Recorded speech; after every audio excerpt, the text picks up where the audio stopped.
Assalamualaikum warahmatullahi wabarakatuh. Saudara-saudara sekalian, baru saja kita mendengarkan putusan Mahkamah Konstitusi terkait hasil akhir Pilpres tahun 2024.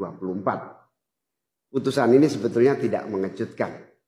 Putusan hari ini mengkonfirmasi bahwa kita semua termasuk MK tak kuasa menghentikan laju pelemahan demokrasi di negeri kita tercinta. Sebagai catatan, kami sangat bangga dengan 3 hakim MK yang menyatakan dissenting opinion. Yang saya muliakan Profesor Saldi Isra, Profesor Eni Nurbaningsih, Profesor Arif Hidayat. Mereka adalah orang-orang yang mulia yang menjadi harapan bagi tegaknya konstitusi dan kembalinya marwah Mahkamah Konstitusi ke depan. Dan mereka akan menjadi catatan indah dan baik dalam sejarah kita berbangsa dan bernegara. Profesor Saldi Isra tadi mengingatkan tentang keadilan substansial, bukan sekedar keadilan prosedural. Ini adalah catatan amat penting yang sayangnya terabaikan dalam proses demokrasi kita akhir-akhir ini. Artinya kita memiliki tugas yang masih panjang. Sebab demokrasi kita sesungguhnya masih ringkih dan harus terus-menerus dijaga dan dirawat. Namun kami masih menerima dan kita semua menghormati keputusan Mahkamah Konstitusi ini sebagai keputusan yang final dan mengikat. Saudara-saudara sekalian, perlu usaha kita semua untuk terus-menerus memperkuat demokrasi. Perlu sensitivitas kita semua untuk terus-menerus menjaga agar amanat reformasi tidak tergerus walaupun proses penggerusannya berjalan pelan-pelan, sedikit-sedikit yang seringkali membuat kita terlena. Kita semua sadar, kita masih harus kerja keras, harus kerja terus-menerus untuk menyadarkan publik luas bahwa institusi demokrasi yang kuat, yang berfungsi baik, itu sama pentingnya dengan institusi ekonomi yang kuat, yang berfungsi dengan baik. Keduanya, proses demokrasi, proses ekonomi harus berjalan dengan baik, dengan efisien, efektif, dan menggunakan prinsip-prinsip yang benar. Oleh karena itu kita semua harus terus bekerja, harus terus merangkul dan memperkuat masyarakat. Agar dalam proses demokrasi masyarakat kita bisa kebal terhadap imbalan-imbalan iming-iming jangka pendek dan tahan terhadap ancaman-ancaman dan tidak ada lagi pihak-pihak yang melakukan itu pada masyarakat kita. Saudara-saudara, atas alasan ini semua kami akan terus berkomitmen terhadap gerakan perubahan dengan cita-cita jangka panjang, memperkuat pilar-pilar demokrasi serta menghadirkan keadilan dan kemakmuran bagi semua dalam kesempatan apapun yang bisa kita raih di masa yang akan datang. Cita-cita kita untuk membangun negara yang menjamin keleluasaan berbicara dan kebebasan mengkritik. Negara di mana warganya bebas memilih tanpa iming-iming imbalan sesaat dan tekanan maupun ancaman. Ini tidak akan berhenti. Kita harus terus berjuang bersama-sama. Namun saudara-saudara, kepada seluruh para pendukung yang telah menitipkan aspirasi perubahan kepada kami sebagai capres dan cawapres, kami harus sampaikan.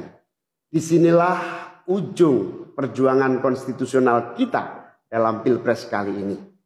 Keputusan MK hari ini menjadi penanda berakhirnya seluruh proses Pilpres 2024. Saudara-saudara sekalian, salah satu prinsip demokrasi yang baik adalah peaceful transition of power. Perpindahan kewenangan yang berjalan dengan damai dari presiden petahana yang segera akan berakhir masa jabatannya kepada presiden terpilih. Dengan segala catatan tentang problematiknya proses Pilpres 2024 kali ini, kami berkomitmen untuk menjaga prinsip peaceful transition of power itu. Dan kami memilih untuk menjadi bagian yang terus menjaga, terus membangun mutu demokrasi di Indonesia. Oleh karena itu, pada hari ini kami menyatakan bahwa bagi kami proses Pilpres 2024 telah terlewati seluruh fasenya.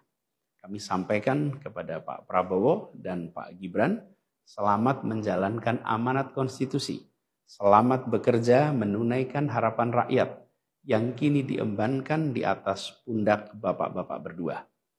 Saya sempat berkali-kali ditanya pendapat pribadi tentang Pak Prabowo. Dan saya jawab, beliau adalah seorang patriot. Hari ini saya terus mempercayai sebagai seorang patriot. Beliau adalah seorang yang telah mengalami pendidikan modern sejak usia belia dan berasal dari keluarga intelektual yang amat terpandang. Maka Pak Prabowo tentu paham bahwa dalam demokrasi yang baik, menerima keberadaan oposisi sebagai partner dalam bernegara, menjaga keseimbangan dan independensi 3 cabang kekuasaan, yaitu eksekutif, legislatif, yudikatif. Lalu menjamin kebebasan media sebagai pilar keempat demokrasi, serta yang tidak kalah penting adalah menjaga kebebasan rakyat di dalam bersuara, di dalam mengungkapkan pendapat, di dalam berserikat berkumpul dalam sebuah proses demokrasi.